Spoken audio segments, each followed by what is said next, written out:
Ay, magandang hapon no, mga boss, mga kamping, mga kabunyog. Salamat po sa madagdag na subscriber, mga friend. Ay, ilan na lang, 24,000 na yung subscriber ko. Okay na yun. Dito ako nilagay ni Lord. Magbigay lang ho tayo ng ilang, mag-reaction tayo dito sa vlog na ito. No?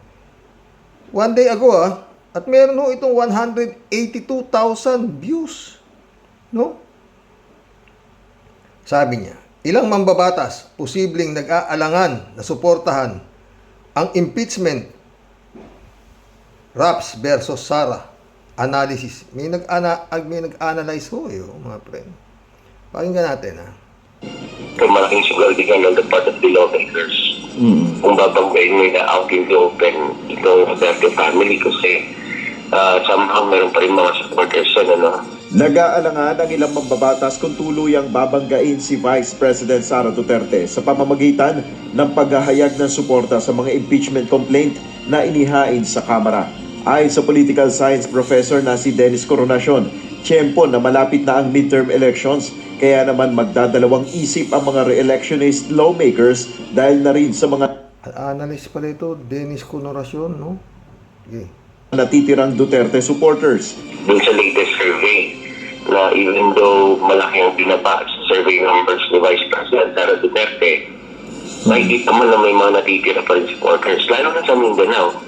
Bukod dito, kulang na rin sa panahon ng Kamara para talakayin pa ang impeachment complaints. Dagdag pa ang naging posisyon ni Pangulong Ferdinand Marcos Jr. na hindi pagsang-ayon sa hakbang na ito laban sa Vice Presidente. Sa pagbabalik nila, after na kanilang break, tingin ko kulang na rin sila sa oras. At saka dahil may standing order ng President, baka hindi sila magkakaroon ng special session para dyan, para sa impeachment complaints. So I think impeachment complaints yan will take yung normal route. Hindi yan ipa-fast track. Kasi wala rin naman numbers Ayon pa Professor pala ito, Dennis Coronacion, no? kay Professor Coronacion, sa gitna ng usapin sa impeachment, hindi pa rin huhupa ang awayan sa pagitan ni Pangulong Marcos at VP Sara. Kahit walang mga World War, walang mga actions on the part of the administration, baka ang tingin ko dito parang Cold War. Tahimik pero maramdam mo na may conflict. Sa kasalukuyan, 3 na ang impeachment complaints laban kay VP Duterte ang inihain sa Kamara at may posibilidad na may maghain pa ng ika-4 na reklamo laban sa Vice Presidente sa pagbabalik ng sesyon ng Kongreso. Nel Maribuhok, UNTV News and Rescue, Diyos ang aming sandi. Mga boss, no? Nag-aalangan sila dahil may kung kung ako hindi naman tayo congressman. Ba't ako mag-aalangan? Lalagay ako sa tama. Kumo, tsaka makiramdam ka. Di ba? Pag hindi ka sumang-ayon sa impeachment nito, baka mas malaking boto hindi mo makuha. Dahil pakiramdaman ninyo, mga friend, mas maraming gusto nang ma-impeach ito kesa doon sa mga, ang katunayan, di ba? Kumuha na ng suporte sa Iglesia ni Cristo na yun nga, magrarally yata sa A13 para pigilan ang impeachment dahil yun daw ang gusto ni Marcos. Na ayaw daw ni Marcos na ma-impeach ito, ganun. Yung mga nando doon kung hindi mo idadagdag yung Iglesia ni Cristo, hindi nga makabuo ng 2,000 tao na doon ng mautog, na resign Marcos kung ano-ano, di ba mga bros?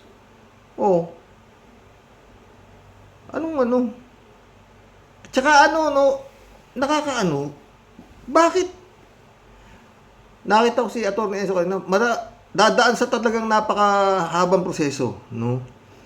Itong impeachment na to. Lumusot man to sa Kamara, pagdating sa Senado, saltod na to Kaya ayon sa baka matapos pa yung eleksyon sa Mayo, at matalo raw yung mga support na kalyado nito sa Senado, kaya sila Bongo, sila Bato, sila Amy Marcos, madadagdagan daw ng panibagong senador,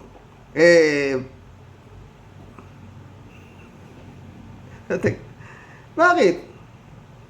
kung gano'n ang sitwasyon, kasuhan nyo na. Huwag nyo na munang ipagpilitan yung impeachment. Kasuhan nyo muna. Bakit? Ano ba impeachment lang? Tapos gano'n na lang yon. Ma-impeach siya, wala na? Panagutin nyo muna. Doon sa mga nag-iimbestigasyon itong Quadcom na to. Tungkol doon sa mga nilustay na pera na hindi may paliwanag. Hindi ba? Matagal pa i-impeach. Sampahan nyo na ng kaso. Di ba sabi, plunder, 50 million, yun lang 125 million. 612.5 million ang acknowledgement receipt na kung sino-sinong nakalagay na wala naman tao. Ang liwa-liwanag ng investigasyon ninyo. Di ba? Impeachment talaga. Pinipilit nila impeachment. Baka asa na yung yung kay La Chica na hindi na inilagay hindi na pinatawag sa Kongreso dahil meron na raw internal ng AFP. Baka makasagabal pa raw sila doon sa investigasyon ginagawa ng AFP. Ano na nangyari sa investigasyon ng AFP? Wala na. Bandang uli, wala na. Kalat ni. Taragiso. Sakit ulo. Dito tayo kay Idol Ed Lingaw. Mandato ng National Security Council. Tinanggal si Sara Duterte sa kay tatay niya raw dito sa NSC na to. Ba talaga ang Vice Presidente sa tinatawag na National Security Council? Balikan lang po natin siguro ang kasaysayan ng NSC. Mula po nang magtatag ng isang advisory body ang mga Pangulo ng Pilipinas sa issue po ng national security, parating kasama ang Vice Presidente. Taong 1935 pa lamang, pinirmahan ni Pangulong Manuel Quezon ang EU No. 3. Tinalaga si General Douglas MacArthur bilang military advisor ng Philippine Commonwealth at tinatag ang tinawag noong National Defense Council. Ang trabaho nitong council, i-advise ang Pangulo sa mga issue ng national defense. Noon pa lamang 1935, kasama na bilang miyembro ng National Defense Council ang Vice Presidente. Ang trabaho kasi ng Vice ay humalili sa Pangulo kung may masamang mangyari sa kanya. Matapos ang gera, taong 1947 naman, Ang problema nga, gusto nang patayin para makahalili na yung pangalawang Pangulo Pinapapatay na, di ba? binago ang pangalan nito ang Council of National Defense of the Philippines. Kasama pa rin po ang Vice Presidente sa listahan po ng mga miyembro. May sweldo kaya yung miyembro nitong NSC na to? Palagi ko meron, di ba? Kasi may gamit din to sa gobyerno Sa gobyerno, pagka di ba, naging public servant ka halos pati panload mo sa cellphone, libre, di ba? 1950, panahon ni Pangulong Elpidio Quirino nang tawagin na itong National Security Council. Miyembro pa rin ng Vice Presidente, mga miyembro ng Gabinete ng Pangulo at ilang piling opisyal ng Senado at Kongreso na may kinalaman sa National Defense. Pero taong 1987 nang talagang palawakin ang trabaho ng National Security Council sa pamamagitan ng Administrative Code of 1987. Advisory body po ito sa mga issue ng domestic, foreign, military, political at pati po economic, social, and educational. Basta't may kinalaman daw sa national security. Ito pa, trabaho po ng NSC na i-analyze ang mga pangyayari dito at sa ibang bansa para makabalangkas ng polisiya ang pamahalaan. Ang mga membro nito, ang Presidente bilang Chairman ng NSC, ang Vice Presidente at ilang piling miyembro ng Gabinete. At meron pang mas maliit na grupo sa NSC ang tinatawag na Executive Committee. Ito po ang mismong nagbabalangkas ng mga polisiya sa pagmamando ng Pangulo. Panahon ni Pangulong Fidel Ramos, pinalawak ang membership ng NSC at dinagdag ang mga kalihim ng DOST, DTI, Finance, DNR at pati ang NEDA. Ngayon, taong 2001, pinalawak pa ito lalo ni Dagdag sweldo siguro yan, palawak ng palawak no? Pangulong Gloria Arroyo. Lahat po ng mga dating Pangulo na buhay pa ay sinama na rin sa National Security Council. Pero bago magtapos ang 2024, yun na nga, nagbuwas ng membro si Pangulong Marcos. at sa kanyang mga tinanggal, ang tatamaan talaga ay si VP Sara Duterte at ang kanyang ama na si dating Pangulong Duterte. Ang mga former presidents ay hindi na po kasama. Sa unang pagkakataon, sa loob po ng halos 9 na dekada, 89 years, Dapat lang naman, di ba? Wala namang ginagawa yung mag-ama na yan, kundi manggulo siya sa business niya. Tuloy natin kay Edwin Gao.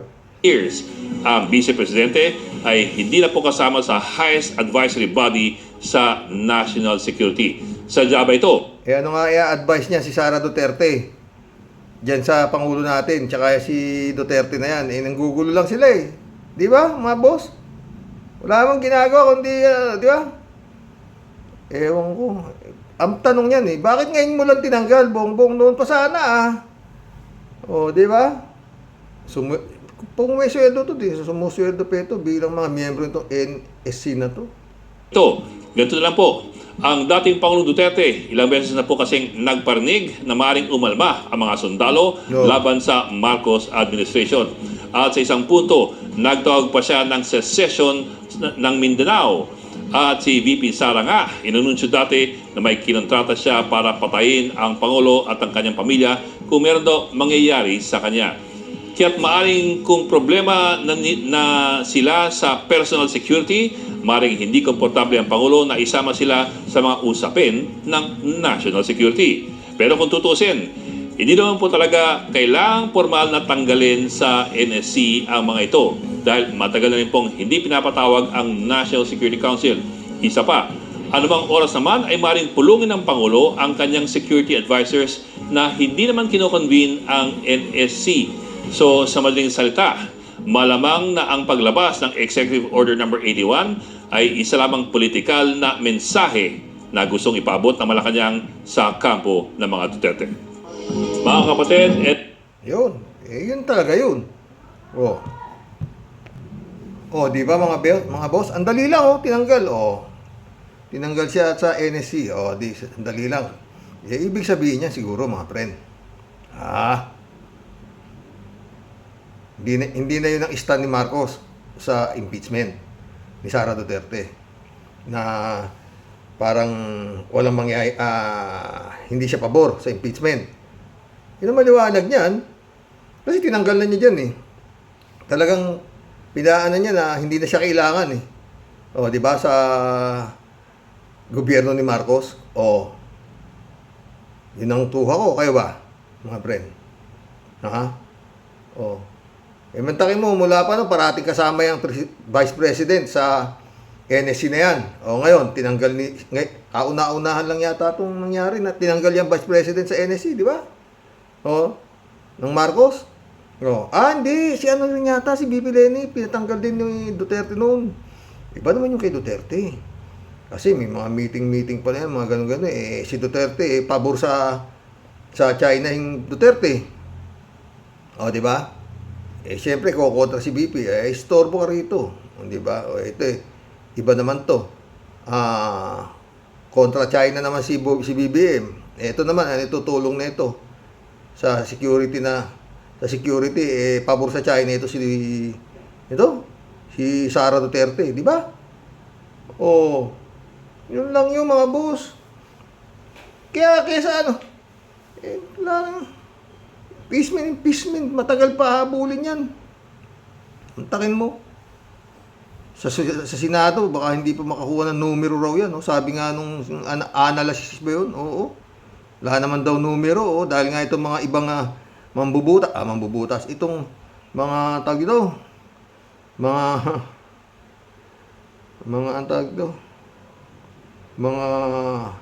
mambabatas nga. Posibleng nag-aalangan na suportahan ng impeachment raps versus BP dahil nga raw, baka raw yan, may boto pa raw, baka mawawalan yung mga boto. Lalo yung mga re-electionist. Di ba?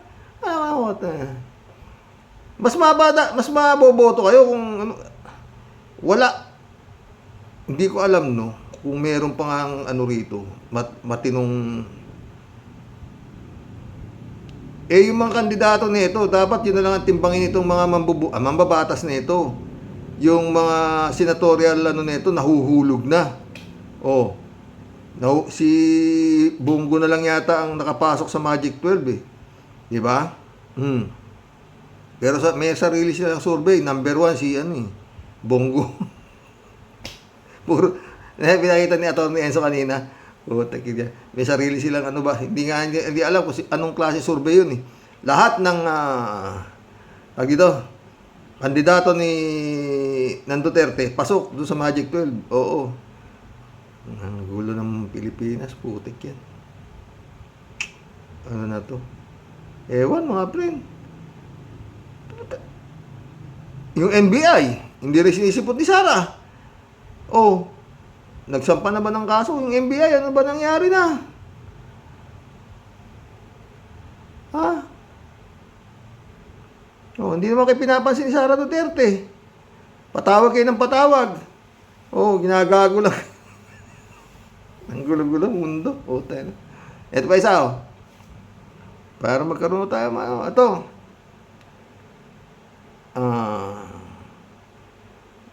Kanina ko lang nakita ito. Ito. Fake news vloggers. Ipapatawag na sa hearing. Oh, ganda to. Maganda to mga friend. Kung ganito nga. Oh, kasi mahirap magsinungaling, di ba? Dapat nung pag ginawa to eh. Nung panahon ni BP Lenny. Oh, di ba? Oh. Ang ganda yan. Kung tutuloy yan.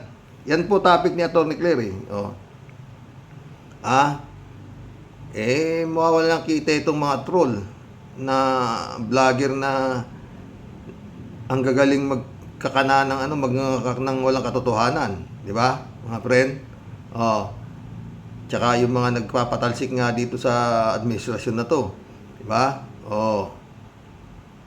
Ito pa isa para marami tayo. Ganito magpasko ang mayayaman. Heart and cheese. Ganito magpasko ang mayayaman at sosyal. Oh, dapat hindi na pinapakita to dahil kawawa naman. Marami lang lulunok-lunok, di ba? Oh, yan. Di ba nagka?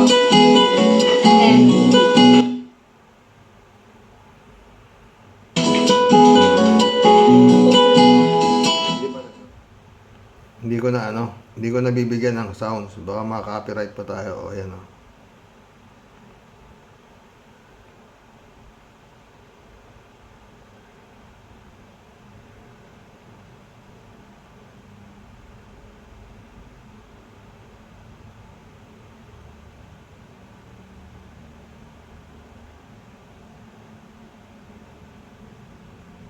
Oh, sugpo na malalaki, alimasag na malalaki, lechon, masasarap na alak, ha? Kantahan, sarap buhay, di ba? Tamo? Sabagay 610 lang naman daw ang likes, no?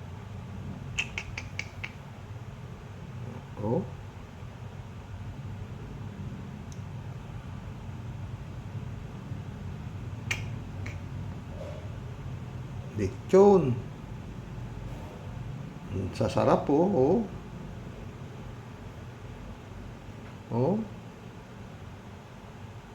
Tiya, dapat di na pinapakita ng mga yan. Bagay, si Duterte nga, saka si Sara eh. Nanananghalian yata ng ordinaryong pagkain na lechon din, tsaka mga ganyan din, no? Talang si Juan de la Cruz.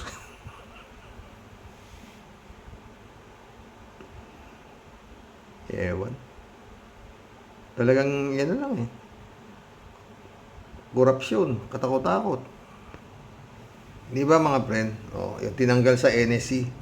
Dahil parang pinakikita na talaga na bakit wala na siyang yung bang sige na, parang hindi lang niya masabing nagkamali siya doon sa sinabi niya na tungkol sa impeachment si Sara di ba?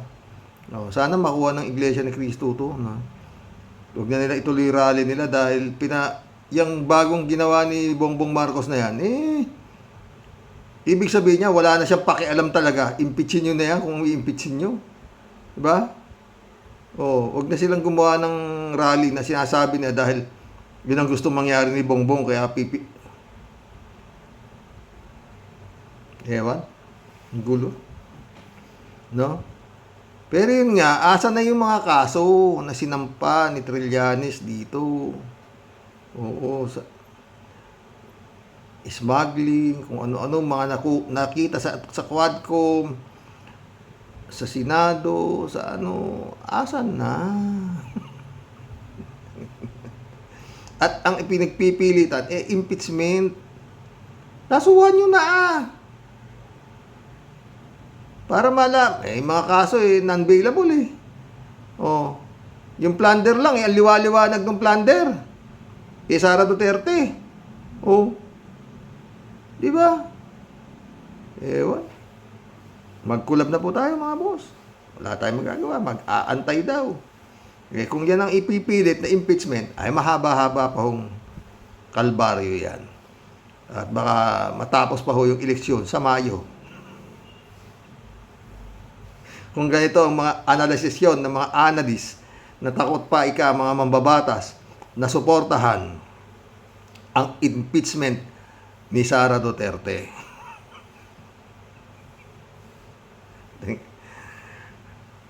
At yung NBI naman, nag-aantay, pangalawa, 3 palugit na yata Oh, 3 patawag na hanggang ngayon. Puro patawag lang sila. Wala. Mukhang Duterte pa rin ang boss malalaman natin mga friend kung ano mangyayari. Bantag, nasaan si Bantag? Lord. Ewan, magkulab na po tayo mga boss. Ang liwa-liwanag kung kakasuhan ng plunder wala naman immunity from suit yan Mantalang sa South Korea, minsan nakakaingit sila. Presidente! Pinanood ko kanina, putik yan, aarestuhin na. Pero magulo. Talaga makikita mo yung mga tao doon, concern sa kanilang pag-aari na Republika ng South Korea. Yung mga tao may-ari nitong Republika ng Pilipinas panayang niid ng Itbulaga at saka It's Showtime. Parang walang pakialam talaga wala. Ewan. Ito yan Pag nanalo pa yung mga bataan ni Duterte na yan, yung Bongo, kalahin mo pasok pa rin yung Bongo raw sa Magic 12. Oo. Ano ba pinagkaiba ni Bongo kaysa kay Bato? Kung ako titingin mas madikit pa si Bongo kaysa kay Bato kay Duterte, di ba? Kasi si Bongo parating nasa likod ni Digong. Pinatakbo pa nga ni Digong na presidente si Bongo O siya ay vice president, di ba? Una pinatakbo ni Digong si Bato, takbo ka. Si Bato. Shh, atras, si Bongo ang presidente. Di ba? Ako vice presidente. Di ba? Tapos mas lamang si Bongo pasok sa survey. Yung katangahan yun. Dahil sa malasakit, di naman pera niya yan. Debrado Tutubico, shout out. Blessed, 3:26 AM, Karox, madaling araw ng Sabado, watching from Edmonton, Alberta, Canada. God bless, stay safe. Maswerteng drug suspect, nako. Only the Philippines, absuelto ang drug lord. Yung vlog ko kahapon. Marilo Pabianak, shout out Ay nako, nakakawindang naman itong SC. Marami nang nangyari na nakakawindang sa pagsiserve ng warrant na may mga paglabag like nga po itong kay Espinosa. Too late for the SC. Good evening po, Tay, at sa mga warriors. God bless as always. Ganun na lang talaga na. God bless. Michelle Edwin, shout out my friend Era Perez, welcome to the club. Ay nako, cancel na ang search warrant. Marilo Pabian ulit I agree nga po sa point ni Attorney Claire, kahit si Attorney Toto Kausing mag-file po siya ng case sa Supreme Court.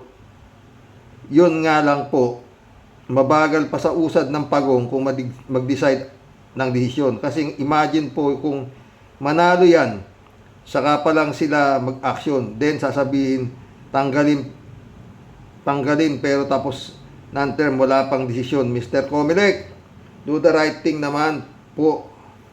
Do the right thing naman for the good of our inang bayan, please.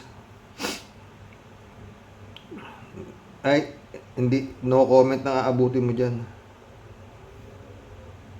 Sherlyn Petalbero, welcome to the club. Happy New Year. Happy New Year. Happy New Year. Edmundo Cheng, oh.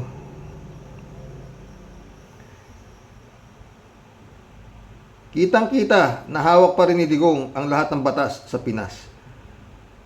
At sapaw ka pa rin, Bongbong, tungkol naman sa survey, walang totoo dyan. Basta sa Pinas lahat nababayaran.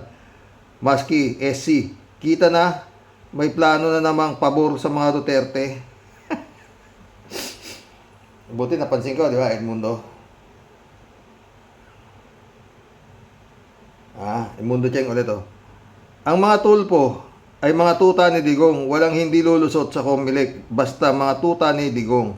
Di ba Garcia, nahimod puwit din ni Digong, lahat ng mga masasamang politiko ay kasalanan lahat ng Comelec, lalo na si Garcia.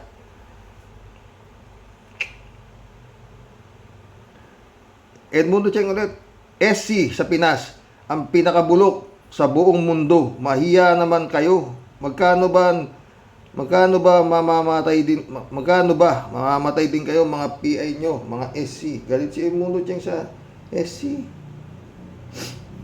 Friend Shervin sa PEDA, shout out. Christiansen, July 7, Alcantara, shout out sa inyo mga friend. Friend Amy Bingson, shout out. Dolor Garcia, my friend, shout out ha. Edmundo Cheng ulit, oh. Mga tauhan ng SC ay mga tanga at mga bobo pala. Para ano pa ang search warrant, maski tagalugin mo. Di alisin na yung bulok kayong mga taga-SC. Ewan ko ba, sakit ang kulong ang batas, di ba? Edmundo Cheng ulit, oh. Para tumino ang mga politiko sa Pinas, ay dapat palitan si Garcia. Kalat ni Baya, shout out ha. Federico Mandak, shout out. Mukhang malabo itong desisyon ng SC. Ang tagal nang nangyayari ito. Paano mong gagawing specific kung saan parte ng dapat hahalugugin? Malabo itong desisyon na ito.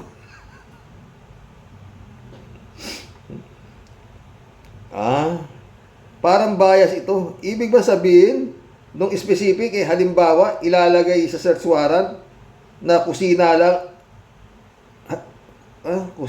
halimbawa, kusina lang hahalugugin. Yun siguro. Alam mo, ang saya ko talaga magbasa ng comment nyo, no? Walang bobo rito, eh. Pag pumasok ka sa ibang parte ng bahay, illegal na.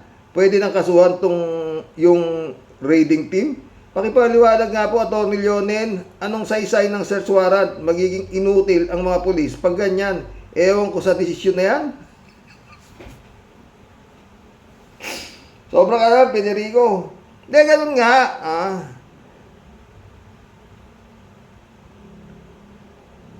Sino yan? Mga pulis. Meron kaming search warrant. Maghahalughog kami sa kusina o sa sala. O sige. Dali lang ha. Hindi ka pwedeng dali lang. Pasok na kayo. Mag-search na kayo dyan sa sala. Gitang-git. Wala ba kayong maisip na iba? Tingnan nyo. Sakit sa ulo. Puta. Ano klase yan? Kaya kung minsan mga friend, di ba sinasabi ko, ang gulo. Puro abogado, yung masakit ang ulo mo, no? Gaya kay Bong Navarro, tayo na. Dismiss na. Biglang sabi ng Court of Appeal, may probable cause. Dinampot si Bong Navarro, nakakulong. No bail. Buti na pag ng petition for bail na palabas ng kabugado niya na the evidence of guilt is weak. Napalabas si Bong Navarro at anong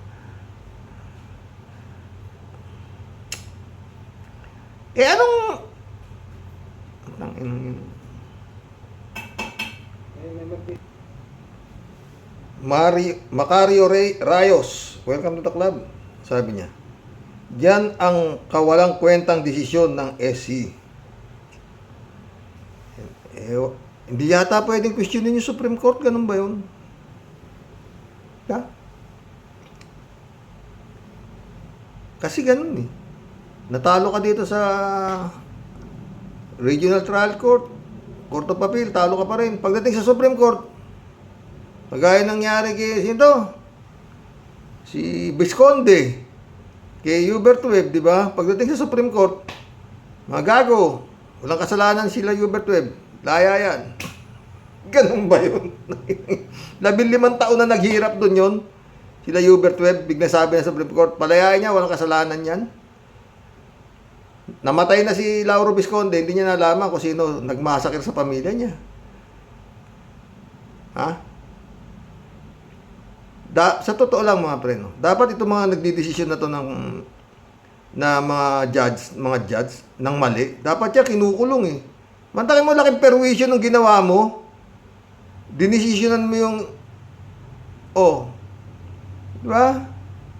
Nakakulong yung mga tao. Wala naman palang kasalanan. Sakit niyan. Minsan naman, yung mga may kasalanan, hindi naman maipapakulong-pakulong, kagaya ng mga Duterte. Macario Rayos ulit. Naku po, wala nang masisira. Naku po, wala na. Masisira ang ulo natin sa ganitong mga balita. Ito, sakit sa ulo. No? Ferdinand San Juan, shout out. Good evening po, Karox. Karox, top listener po ako ng Kapersi. Kada gabi live po yun. Lahat na sinasabi niya ay may katotohanan at yun ay nangyayari o nagaganap na ngayon. Totoo. Halos kagabi-gabi kinakanampag at ginigising niya ang taong bayan. Namamulat ang mga mata sa mga hindi magandang nangyayari sa bayan. Kaya po, nung pinatay ang Kapersi, labis po akong lungkot. Naghanap po ako ng mga vlogger ng mga totohanan at makabayan. Yung may matatag na panindigan para sa ikabubuti ng mamayang Pilipino. At isa po kayo doon, Karox. Salamat po sa matyagang pagpapaliwanag na muling mamulat ang isip nating mga Pilipino. God bless us all. God bless, Ferdinand San Juan. David Alin Mendoza, shout out. Bakit ngayon lang naglabas ng ganyang paliwanag ang Supreme Court? Ngayon ko baka nakainin. Nasobra sa inom. Alberto Ulaer, shout out. Karoke, sigurado ako ang kalbo na pulis na may dala ng search warrant, may dala din silang drugs at mga baril nung binaril na nila ang Mayor Espinosa. Sabay hagis ng baril at mga drugs kay Mayor Espinosa. Ganyan ang utos ng mastermind ng drug war ni Digong Duterte. Di ba? Yun nga yun. Taka mo, murder. Nakakulong, biglang naging homicide. Laya, piyansa.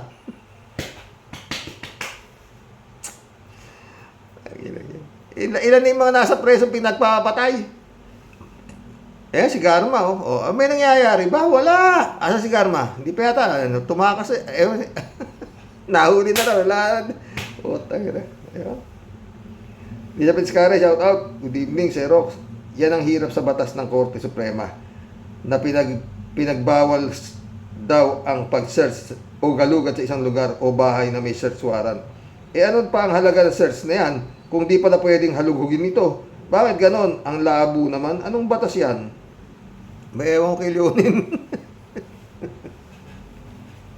Sakit sa ulo nga, di ba mga friend?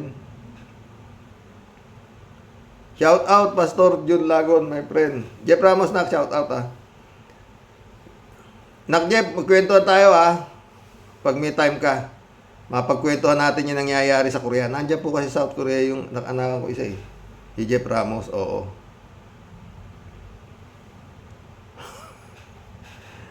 Don Juan, shout out. Pinaka-the best sa lahat, si Noynoy Aquino. Pinakulong niya high profile na sina Gloria, Bong Revilla, Jinggoy, Enrile, kahit maraming supporter na kumukontra. Wala itong pakialam basta nagkasala sa taong bayan, lalo na sa pag-abuso sa pera ng taong bayan. Alam mo kasi, Don Juan, pinaninindigan kasi Pinoy ang kanyang sinasabi. Kayo ang boss ko. Oh, yun. Diba? May paninindigan eh, di ba? Yung mga pumalit sa kanya, mga wala na tinuan. Alberto Olaer ulit, Karoke. Ang sabi ni Bato, pag matalo siya sa eleksyon, pagka senador, uuwi na lang daw siya sa Davao de Oro. Magtanim na lang daw siya ng kamote. Pagtubo ng kamote, ang laman mga daliri at mga braso ng mga tinukhang nila sa drug war ni Digong Duterte. Pag masampahan na sila ng Digong Duterte, Bato de la Rosa at Bongo, at makakulong na silang lahat, magsindi ako ng kandila kasi laki ng bomb sa barko yung taga-buhat ng mga mabibigat na kargamento, Karoke. Ted, shout out Ted. Malaking kakampi ng kriminal ang Supreme Court. Wala tayong laban dyan. Tanim ni Digong. Patay tayo. Ted ulit Na-high blood din yata ako, Karoke. Nang basahin mo ang bagong search warrant ng SC. Dapat sa bagong search warrant ng SC ay nakasaad lang na huwag abusuhin ng otoridad ang search warrant tulad ng tanim ebidensya. Dito toong nanlaban kaya napatay. Manakit ng di dapat, manira ng ari-arian at walang sapat na dahilan at iba pa. Pero yung binasa mo, Karoke, na search warrant ng SC, parang sa tanga. Parang isip lang ng buting panelo. Tulad ng bakit daw inalis sa NSC si Sara at Digong. Sila ang threat sa national security, panelo. Bakit di sila dapat alisin? Kung di ka ba naman bobo, maka-China ang mag-amo mo, panelo. Tama lang si BBM.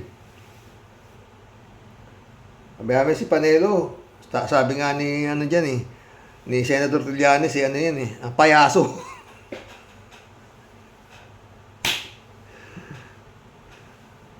Hindi kaya pwedeng yan, patawag sa Kongreso, nagpakalat ng fake news, pati yan si Harry Roque. Rodelio Alpilor, shout out. Ay nako sir, ang gulo talaga ng batas natin. Tulad nyo, naguguluhan na din ako. Salamat Sir Rox, ingat po tayong lahat and stay healthy and safe and your family and God bless po. God bless Rodelia. Pinoy C. South Bay, shout out. The COMELEC are corrupt government agency.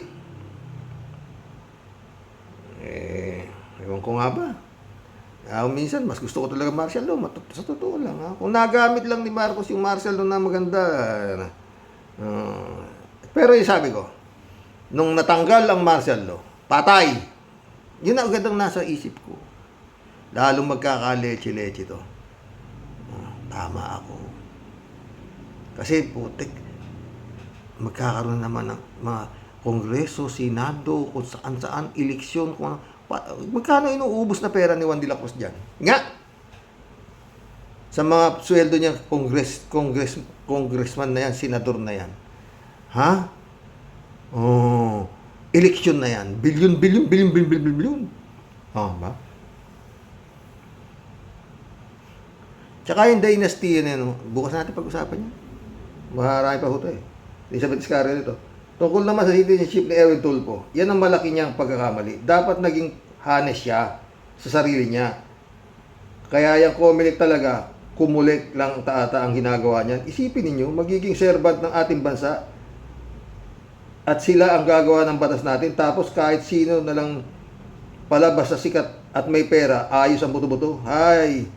Kaya ganito ang bansa natin. Nakalubog sa utang, tapos ang sistema bulok, kawawang Pilipinas. Totoo yan, Elizabeth Iscare. Yan, nakakaluhamang tanggap. Yun na nga yun Elizabeth Iscare ulit Yung ginagawang batas na yan ng korte tungkol dyan sa search warrant, ganyan na ba ang batas na yan? Kabobo. Kahit siguro college graduate, malilito at tatawanan yung batas na yan kasi nga, para ata yan sa mga kriminal na pinapabura nila. Parang pabor nga sa kriminal, di ba? Kakato ka doon sa bahay ng kriminal. O kunyari, mansyon, kagaya kay Kibulog. Mag-search warrant. Saan kayo magse-search? Dito. O, sige, search. O, wala nakita. O, labas na kayo. Di ba noon, pinapaalis na si General Torre ni Bato? Ilang araw na kayo rito, wala pa kayo nakikita eh. Tapos na, ayaw niyo pa umalis. Nagiging. Kaya kakasuhan sila General Torre dahil parang abuse of authority. O, may batas na sila yun. Naghukay-hukay pa kayo rito. Nagsira-sira. Tagal matay tayo dyan. John Dimago, my friend, shout out. Emerging political dynasties for a country like ours, where political clan are too obsessed of power and control every inch of bureaucracy. Now that the election is on the horizon, and emerging political dynasties are becoming too obvious of their greed, with nothing in mind but to expand their influences. Showcasing their dubious superiority and besmirching others' reputation who are genuinely superior than them. A kind of trait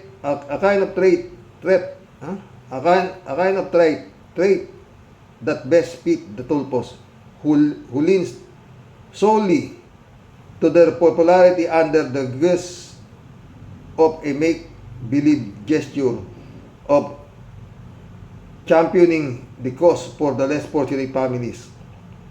Other eaching a share with established political clan, the likes of Santos, Recto, Pacquiao, and all Trapos. These emerging dynasties may have good intent or may have capabilities, but why demonstrate a selfish behavior? Why depriving others would be candidates outside political dynasties who have a better idea, a profound knowledge to lead, as always manifested in their individualistic agenda. The only reason is to elongate their hold to power, pretending to promote the common good of its people, particularly to the impoverished group. It's always a music to the ears for the destitute families. But that is too good to be true.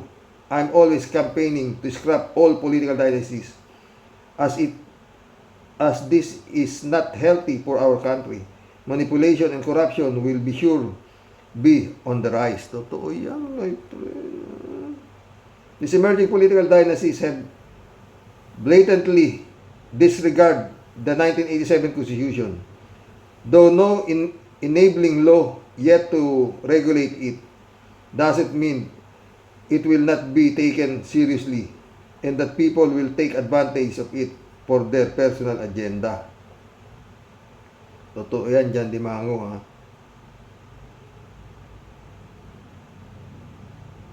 Si John Dimago na naman, ha? Sa lumabas na survey, it features only 2 contender and no genuine opposition has yet to know themselves and yet to throw themselves in the social media in squabble of preference. Tulupong and Sara Dabis are currently riding the wave of presidential preference. But that is the absence of other preferential choice like number 3, Marias, in the personal of Laila, Risa, and Lenny. Itong dalawang tiwaling ito ang mangunguna dahil sila palang dalawa ang lantarang ginugroom bilang successor ni Bongbong Marcos. Ang mga genuine opposition ay tahimik lang bilang spectator at hinahayaang magsiraan at paglupaypay na yung dalawang saka makikipaglabo-labo ang tatlong Marias na ito. Wala akong nakikitang ibabatong putik para i-demolish ang kanilang kredibilidad. Totoo yan, friend. Ako rin yun din ang ano ko dyan eh. Pinanunood lang nila. Magpabahuan kayo. Ay nako. Jane L, shout out my friend. Totoong totoo, yung sinasabi mo, Sir Rox. Kapag naging presidente si Pusit, ay para na ring humatol ang langit na parusang kahindik-hindik. Malamang pa sa alamang China ang ating boss. Hindi lang kahabag-habag ang ating bayan, kundi kalunos-lunos. Totoo yan. Kaya kung meron mang nakikinig sa mga DDS dito sa vlog mo, Sir Rox, please, gumising ba kayo? Huwag niyo idamay ang buong bansa sa inyong pagka-DDS. Malay. Paano gigising yung mga hype na eh? Bayad. Oo. Pinoy C, South Bay, shout out. The SC also a corrupt government official. As I said before, ang batas sa Pinas ay may butas. Pag si Alice Go natanggal as a mayor ng Bambantarlac, pero Erwin Tulfo hindi pwedeng tanggalin. It happens only in the Philippines. Totoo yan. Pinoy C, South Bay. Wilfredo Pampilon, welcome to the club. Chupista Bunao, shout out. Good afternoon po kuya at sa pamilya mo po at sa mga ka-warriors. Ay naku po, mga niluluto sila dyan. Bukas makalawa, laya na si Kibuloy na yan at mga Duterte. Hindi nahalughog ang bahay nila dahil sa bagong batas-batasang kuno nila. May gusto lang iligtas ang mga walang niya. Parang ganun nga, Chupista. Ray J. Shop, sabi niya, Sir Rox, bakit kaya dyan sa Pinas, kung sino pa ang nasa tama, siya pa lagi ang may kasalanan. Yun na nga. Like nung hinahanap ni General Torre si Gibbs, akalain mo, ang mga alagad ni Gibbs pa ang nagkapkap sa mga pulis bago makapasok sa simbahan na simbahan ba yun? Unbelievable talaga, Sir Rox. Ngayon naman, yung mga pulis na nagse-search, may search warrant, sila pa ang mali ang pag-search ng batas dito. Alam mo, ha? 3J Shop naman, oh. Sir Rox, kasi nung bago bumaba sa pwesto si Digong nyo, talagang pinwesto niya isa-isa ang dapat ipwesto para kapag wala na siya sa Malacanang, hindi siya makukulong. Nilagay ni Digong nyo si Garcia, Comelec chairman. O si Digonggong din ang naglagay doon para kung sino ang gusto ni Digong na kumandidato, hindi ma-invalidate. Di ba? Bulok na bulok ang political system dyan sa atin. Kaya nga, huwag ka na kasi, umikik pa dito eh. Diyan ka na lang. Kaya talagang hindi tayo makakaangat niyan hanggang hindi nababago ang sistema. Pero paano? Yan ang $1 million question. O, totoo. Ang sagot dyan, no comment. 3J Shop ulit. Ay, Sir Rox, di ba nabanggit ko na kailan lang about Erwin Tulfo? In reality, totoong American citizen pa rin siya, no matter what. No matter what. Na-revoke o sinuko niya lang ang kanyang American passport. It does not constitute na hindi na siya American citizen. Mga aanga-anga lang talagang kaya lokohin ng mga Tulfo. Pero siguro naman ang Congress tiyak namang alam nila may process ang renunciation ng citizenship. Unless mayroong paper, at least mayroong paper na magpapatunay na ang US ay tinanggal na ang kanyang citizenship. Ipakita niya ito sa tao, sa media, at nang mapatunayan niyang hindi na siya Amerikano. Wala nga siya mapakita eh. Tsaka walang problema sa Comelec yan. If the price is right, ha? Ikaw talaga eh. Rejection siya pala ito. Ito pa, Sir Rox, halimbawa na meron nga siyang paper na magpapatunay na hindi na siya American citizen. Therefore, anong citizenship niya? Siya ba ay tinanggap ng Pilipinas bilang isang Filipino citizen? Hindi naman yan basta-basta na parang bata, ayoko na ng candy, itatapon mo na lang tapos. may gusto kang ibang candy. Kailangan din niyang dumaan sa tamang proseso para i-process muli ang kanyang pagiging Filipino citizen. Yan kung dadaan sa tamang proseso. Tama sinasabi mo, hindi na uso tama dito. Sila Harry Roque nga, hindi alam kung paano nakalabas sa maling paraan, di ba? Nakatakas sila na tama. 3J show pala ito. Xerox, kaya pag nag-search ang pulis na may search warrant, siyempre pagkatok ng pulis sa bahay na isa-search, tatanungin ng may bahay kung ano ang kailangan at kung ano ang isa-search. Sasabihin ng may bahay, o sige, sa kusina lang kayo pwedeng mag-search. Di pwede sa taguan ng mga armas namin o taguan ng drugs. Kaloka yung mga... Okay, mission accomplished mga boss. Hanggang bukas po muli mga friend. God bless. Panginoon, kaawaan mo kami.